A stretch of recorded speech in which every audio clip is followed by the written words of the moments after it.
લક્ષ્મી ચંદવા પુંજ રવિનામયાની જગત જનની અંબે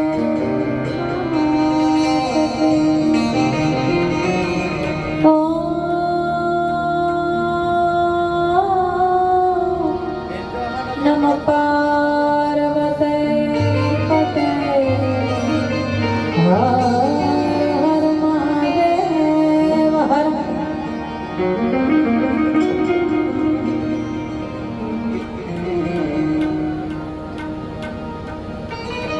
આજ રવાણિયા ગામની પાવન ધરતી ભગવાન ભોળાનાથ શ્રી રામદેવજી મહારાજ અને માં આદ્ય શક્તિ અંબા ના નિજ મંદિર નો વાર્ષિક ઉત્સવ અને આ નિમિત્તે શંકરભાઈનો સમસ્ત પરિવાર આપ સર્વને ખૂબ પ્રેમથી ભાવથી અને અંતરની ભીનાશથી આવકારે છે. જ્યારે હરિના ગુણ ગાવા માટે ભેગા થઈએ ને તો આપણે કહીએ ને તાળી બે હાથથી વાગે. આપણી માવડીઓ જ્યારે ગાયું દોવા જાય તો ગાયના આચરણની નીચે એક બોઘણું રાખે અને થોડીક વાર પછી એ જોવે કે જે આંચળમાંથી દૂધની જે ધાર છે એ બોઘાણામાં પડે છે ખરા?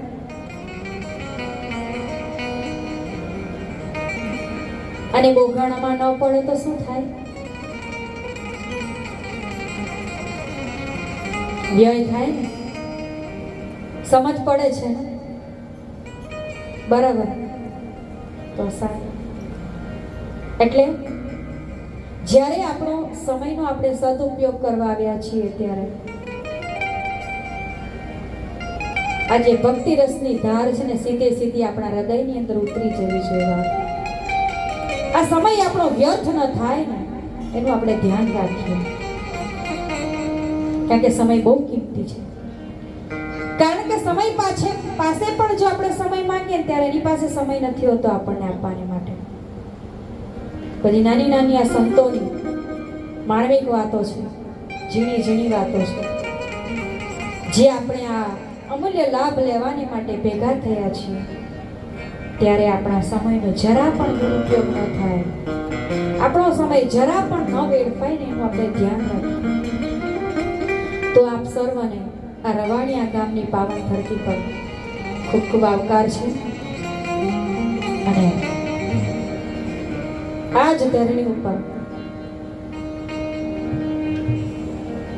આ પંથકની અંદર પૂજ્ય બાપુ અને પૂજ્ય બાની સંકલ્પના કે આ વિસ્તાર સદાય માટે વ્યસન મુક્ત બને.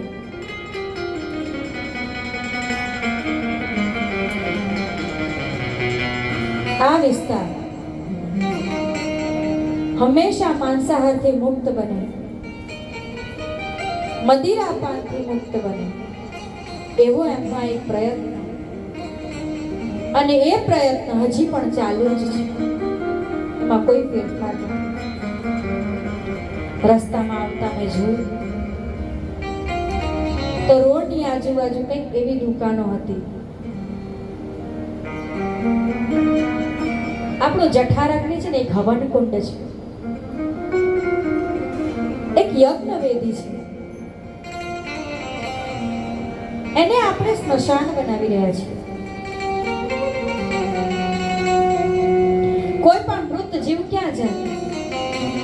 એનું અંતિમ ઠેકાણું ક્યાં હોય? સ્મશાન હોય ને.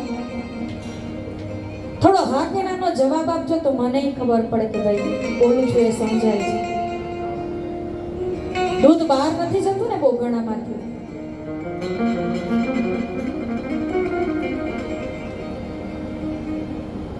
આ આપણું યજ્ઞ વેદી છે, હવન કુંડ છે.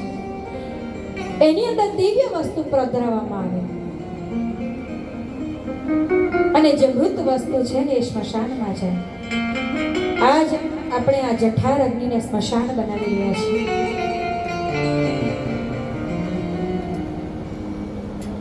એ ખૂબ દુઃખની વાત છે. માટે ઘણી બધી વાતો કરવી છે. એક ભક્તિની વાત કે ભક્તિ ક્યારે થાય એનો કોઈ સમય ખરો, ભજન ક્યારે થાય એનો કોઈ સમય ખરો. તો એક સંતે ખૂબ સરસ સમજાવ્યું છે. ઘણા સંતોએ એને ઔષધિ કીધી, ઘણા સંતોએ એને અમૃત કીધી.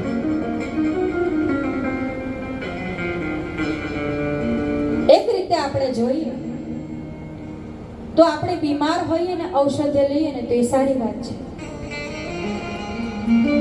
પરંતુ એ ઔષધિ આપણને જે રોગ થયો હોય એની લઈએ ને તો કામનું છે. આપણને કદાચ તાવ આવતો હોય અને આપણને એમ થાય કે હું માથું દુખે એની ઔષધિ લઉં તો એ કામ ન આવે. કદાચ વધારે પ્રમાણમાં લઈ જવાય એ કામ ન આવે, રોજ લઈએ એ પણ કામ ન આવે. પરંતુ સંતોએ આ ભજન અને ભક્તિને અમૃત કીધું છે. કદાચ એક બૂંદ પણ જો આપણામાં પડી જાય, એક ટીપું જો આપણામાં ઉતરી જાય તો અમર થઈ જાય, એ ક્યાંય વ્યર્થ ન જાય. એટલે આ ભજન અને ભક્તિ જે છે ને આ કળિયુગમાં અમૃત સમાન છે, જે દેવોને પણ દુર્લભ છે. કારણ કે વૈકુંઠની અંદર કે ઇન્દ્રલોકની અંદર સત્સંગ નથી મળતો. જ્યારે શ્રી રામ સ્વધામ સાકેત ધામ જ્યારે જવાના હતા ત્યારે હનુમાનજીને પૂછે છે કે હનુમાન તમારે આવવું છે? અને ત્યારે હનુમાનજી પ્રથમ પ્રશ્ન શું પૂછે છે કે પ્રભુ ત્યાં વૈકુંઠમાં તમારા સાકેત ધામમાં સત્સંગ છે ખરા, કથા હશે ને? તમારા નામની ભજન અને ભક્તિને વાતો તો હશે ને?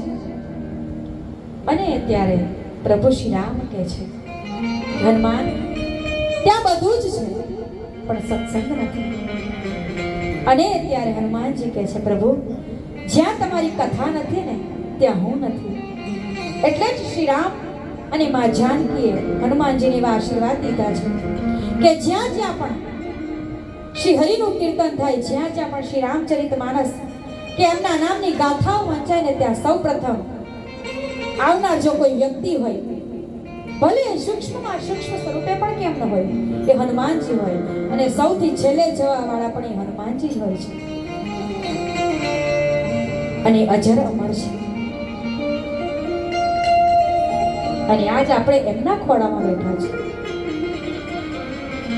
એમના ધામમાં બેઠા છે. અને આ ભક્તિ રસ આપણે કહીને બધા રસ આપણે આપણી જીભથી ચાખીએ, પરંતુ આ એક રસ એવો છે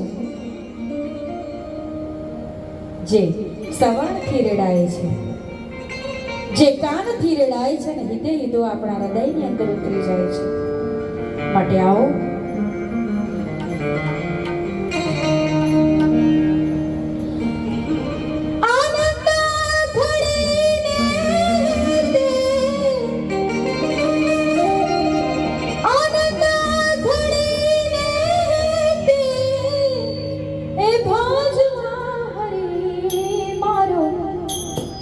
સંતરે સુહાગી મળ્યા આનંદ ભરી મારો સાહેબો સુહાગી મળ્યા આનંદ ભરી.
આ લક્ષ 84 માં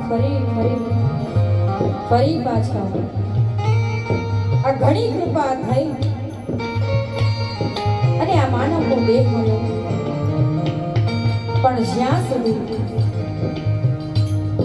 આત્મ તત્વને ભીતરમાં જઈ અને જ્યાં સુધી એને ઓળખતો ને ત્યાં સુધી બધું નકામ. અને એટલે જ મીરાબાઈ એમ કહે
છે